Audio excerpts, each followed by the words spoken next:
This segment sponsored by the Fort Wayne Police Department.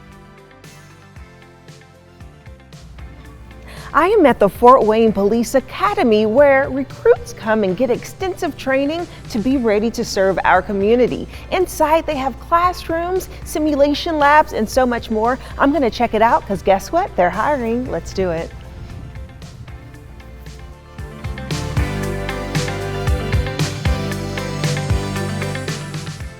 Joining me now is Officer Douglas Weaver, who is a recruiter here for the Fort Wayne Police Department. Hello. Hi. How are you? I'm good, thank you. Good. Okay, so spring is here and you all are in a really busy recruitment season right now, right? We are. Yes. Okay, so before we get into your recruitment efforts, let's talk about the Fort Wayne Police Department. Give me a little history about it. So the Fort Wayne Police Department is one of the largest departments in the state of Indiana. Founded in 1829, we're currently budgeted for 500 officers, and we are right at our budgeted total. So while recruiting and retention remains a difficult task, we're staying on task. Yeah. And each year we try to continue to make sure we maintain that level so we can provide the service that the community expects. Right. I mean, you talk about retention. You've been here for 19 years. Yes. Congratulations. Thank you. That is so awesome. I know you have held many different roles, and now you are a recruiter, which is great because you can really speak to what this job is about. Yes. Yeah. Yeah. So give me a little bit of information about your recruiting efforts right now. Right, so we've continued to try to evolve the recruiting process. It started a few years ago when the recruiting team was implemented. So while I might be the full-time recruiter for the department, we have a recruitment team that goes to various events in the community. Okay. Part of that is that outreach and trying to tell people what we do, what they can expect when they start a job in law enforcement. What that career can look like over time for them, and then also creating new programs to educate the public on what we do and also get them more involved in our recruiting efforts so that they see the impact we have and that they also feel like they are participating in that effort to be a reflection of the community we serve. Yeah, I love that. They can really get involved and learn what it takes before signing up. Yes. And so right now you all are in your recruitment period. I know it's already started. When does it end? Yeah, so it's ending soon. May 31st is the final date to apply for 2024. So our big push right now is for people to understand, talk to us, call us, communicate with us so we can answer those questions, because everybody's a little apprehensive when starting something new. Right.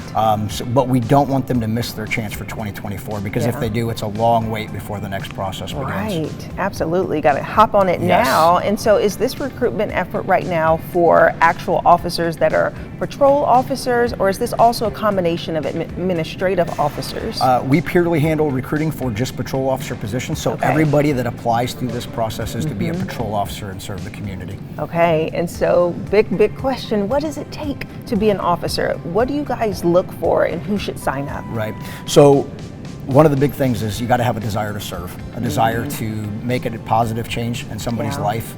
If you have that desire, that calling, then you're probably a candidate that should consider applying with us. So then we dive a little further into, you've got to be between the ages of 21 and 39. Okay, you have to have a high school diploma or the equivalent.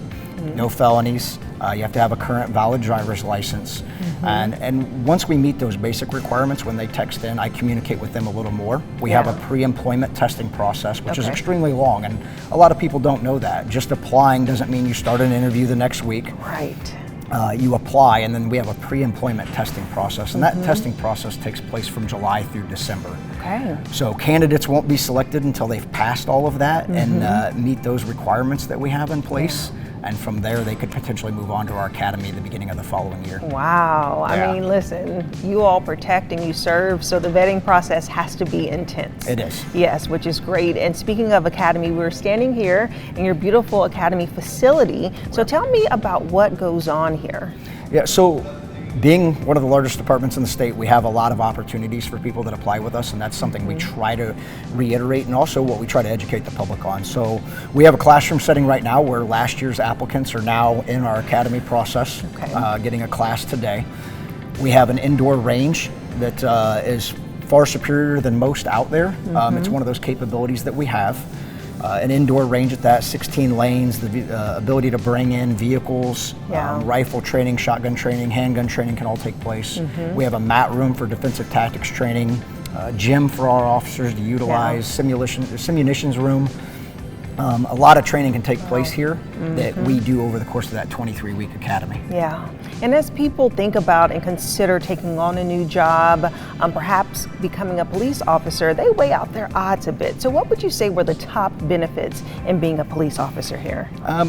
Pay here is very good and it's competitive, but what we really try to advertise is that we have a number of benefits that get added onto that pay, so we don't ever like to look at just the base pay itself. So we have education bonuses for those that have pursued college and got a degree, up to $1,900 a year. We have a veteran bonus that gets applied for qualifying veterans. There's shift bonuses, right? Everybody that is hired as a patrol officer begins a career that we hope they accomplish at 20 years where they get vested in their pension. That pension eligibility now comes with medical insurance premiums that are paid up until you can draw Medicaid. So we have a number of benefits that exist. The big one that a lot of people don't understand or see is that every day is different in law enforcement. And the Fort Wayne Police Department has around 20 different specialty units that we offer our officers that they can take part in. And whether that's being a school resource officer, a detective, one of our bike patrol officers, on our emergency services team, we have a number of teams. And all those are on our new recruiting website that we launched. So every day doesn't have to be monotonous. Every day can be different, and just a varied career that a lot of reward can come from. Yeah, that's so great that people can choose their specialty and just kind of test out different things to find the right fit for them as they serve and protect. And so I'm thinking about the process from recruitment to actually becoming an officer. What does that look like? Right, so the initial step is getting that application in before May 31st. That's the big one. We've got to get that done.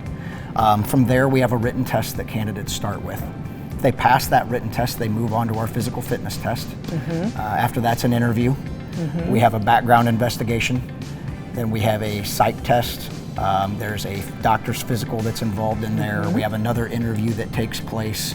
So that whole testing process, like I said, is from July through December. Okay. And then once they get recruited and they start their camp or their training academy, the official police training academy, what does that look like? Yep, so that 23 weeks is here, Monday through Friday. Typically, recruits are here from 8 a.m. to 5 or 6 p.m. depending on the training needs. They are paid while they attend. They go home at the end of each night, which is a big bonus for people that don't want to travel or don't want to have to stay away from their family. Our candidates go home to their families each night. We don't work weekends during the academy, so they get that opportunity. And then we also provide everything they need from a training perspective. We provide all that equipment that they need to do their jobs well. Yeah, and you understand that work-life balance. You have served in the military. Yes. We thank you for your service. Thank you. So you know that compare and contrast between that and this. Yes, yes. There's a big difference when you can deal with the rigorous training schedule that we have and that we're providing our officers, but to be able to go home at the end of the day, be around your support structure that you have is important. Yeah, all right. Well, I would love to take a tour and see some of your simulations we'd love to give your facility. Let's do it. All right.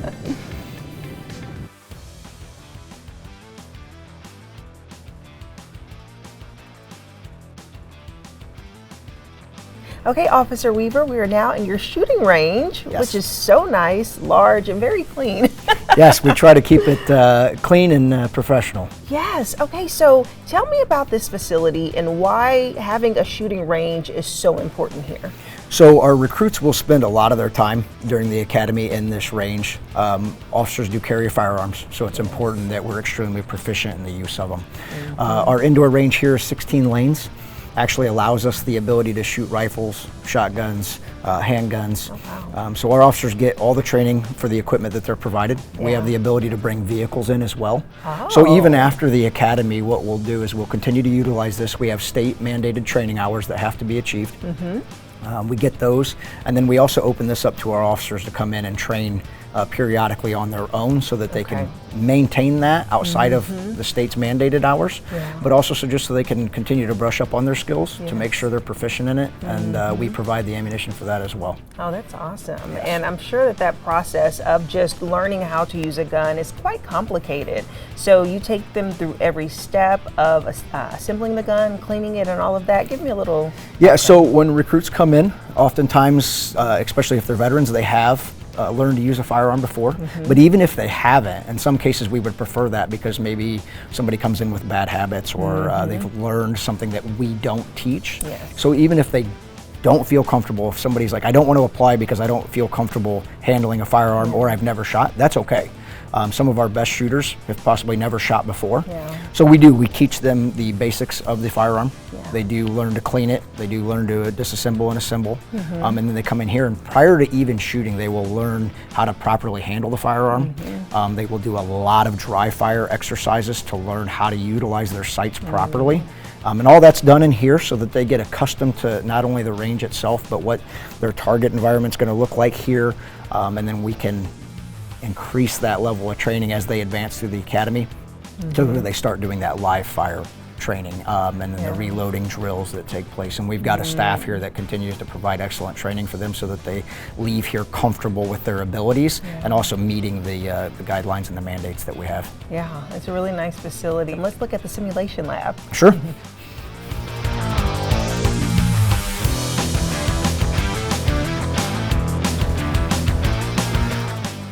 All right, Officer Weaver, we're now in the simunition room, correct? Yes. But you simulate things, so explain the simunition versus the simulation. Sure.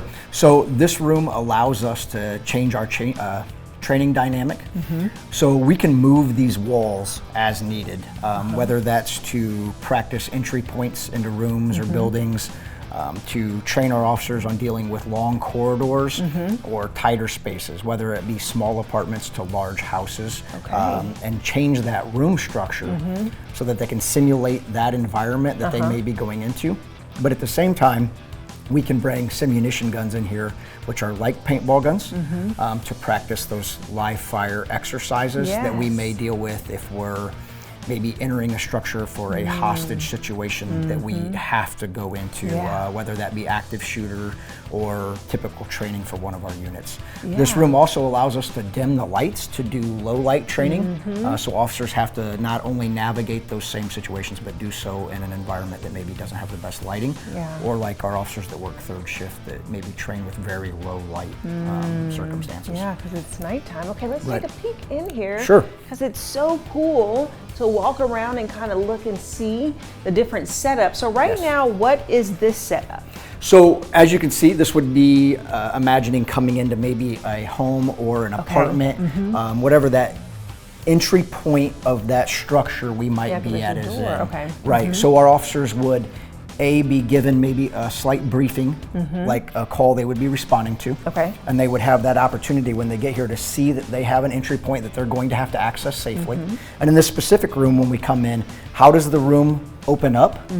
What are their concerns for maybe a potential threat or where they need to be aware that that room opens up to simulated windows, right? So we can't just walk along a wall where maybe we don't know what is on the other side.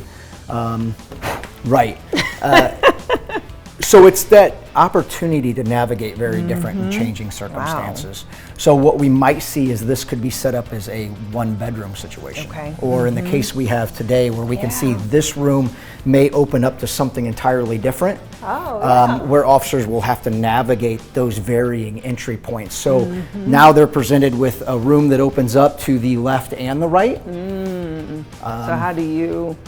And see, now I'm getting to my, because I love a good show and they walk and they like tap and yes. And then they hold on in the so dark. There's communication that has to take place. So in a training situation where maybe we had somebody in here acting as a opposing force, they might have to understand how that impacts their communication so that somebody in another room doesn't hear them coming.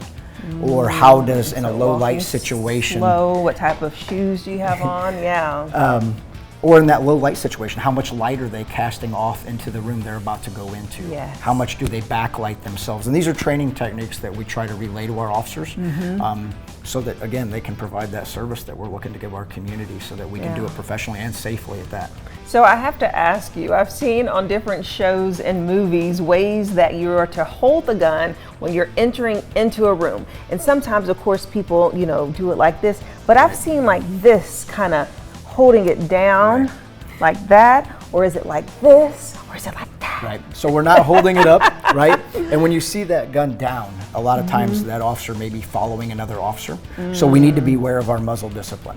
So what we don't want to do is, if we're following another officer through that entry point, is have our firearm pointed at their back or at another officer as we go through there. So those tactics will change as we enter and open up into the room to where they are identifying possible threats inside. So yeah, it's all part of that muscle discipline and those safety that they're taught in the range, and then we carry that same training over into a room like this, and then advance that training and that skill set. And do it, okay, I'm gonna follow you, lead us in. All right, so we're gonna go this way and see how this opens up and whether this room opens up into, say, a closet space, or into an entirely another room in conjunction with maybe a closet space, or in the case we have back here, we have 2 entry points into a room. So those are just varying tactics of what happens if we have a room like this and officers have to enter on each side, knowing that they very well might come out together and not